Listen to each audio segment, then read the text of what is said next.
আওয়ামী লীগ কিন্তু একটা কোনো রাজনীতি না, আওয়ামী লীগ ছিল একটা ধর্ম। অর্থাৎ ধর্মের অবয়বে বঙ্গবন্ধুকে, শেখ মুজিবকে একটা নবী হিসেবে উপস্থাপন করার চেষ্টা করা হয়েছিল। এই 5 জন হাইকোর্টের রায়টি খুবই সিগনিফিক্যান্ট একটি রায়।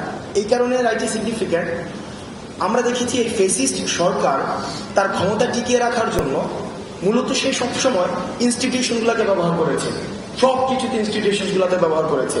অর্থাৎ হাইকোর্টের ঘাড়ে বন্দুক রেখে, বিচার ব্যবস্থার ঘাড়ে বন্দুক রেখে, স্বাস্থ্য ব্যবস্থার ঘাড়ে বন্দুক রেখে, শিক্ষা ব্যবস্থাকে পুঁজি করে, আমাদের স্বাস্থ্য ব্যবস্থাকে পুঁজি করে, এই যে পুঁজি ভিত্তিক একটি বিভাজনের মধ্য দিয়ে, দ্বিবিভাজনের মধ্য দিয়ে সবসময় ফেসিজমকে সমূলে প্রথিত করে রাখার চেষ্টা করা সবসময় হয়েছে।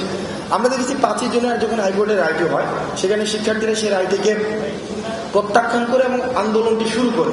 এবং সেই আন্দোলনের শুরুর দিকে আমাদের যে গত 18 বছর ধরে চলে আসা যে টেকিং ব্লেমিং এর একটি ব্যাপার ছিল, টেকিং ব্লেমিং বিষয়টি যেমন যখনই কেউ কোনো যৌক্তিক দাবিতে মাঠে আসতো, তখনই তাকে রাজনৈতিক পরিচয়ের মধ্য দিয়ে কালার করা হতো। সে বিএনপির রাজনীতি করে, জামাতের রাজনীতি করে, শিবিরের রাজনীতি করে, অন্য রাজনীতি করে। অর্থাৎ ব্যাপারটি এমন ছিল, শুধুমাত্র আওয়ামী রাজনীতি ছাড়া অন্য কোনো রাজনীতি যদি কেউ করে, তাহলে তার কোনো ধরনের যৌক্তিক দাবি জানানোর অধিকারটি তখন ছিল না, এবং সেটিকে আমরা জাতি হিসেবে মেনে নিয়েছিলাম। সেজন্য আমরা যখনই কোনো দাবি জানাতে যেতাম, আমরা সবসময় দাবিতে যতটা ফোকাস করতাম, তার থেকে বেশি ফোকাস করতাম যে আমরা অরাজনৈতিক, আমরা কোনো রাজনৈতিক সংশ্লিষ্টতা নেই, আমরা কোনো রাজনৈতিক সংশ্লিষ্টতা নেই, আমরা কোনো রাজনৈতিক দলের সাথে নেই। দেখুন আমাদের মনস্তত্ত্বে, মনোজগতে কি ধরনের সেটি প্রভাব ফেলেছিল। এই যে বিরাজনীতিকরণের যে প্রক্রিয়াটি ছিল, আমরা গণমাধ্যম থেকে শুরু করে রাষ্ট্রের সকল প্রতিষ্ঠান এই বিষয়টিকে তারা মেনে নিয়েছিল।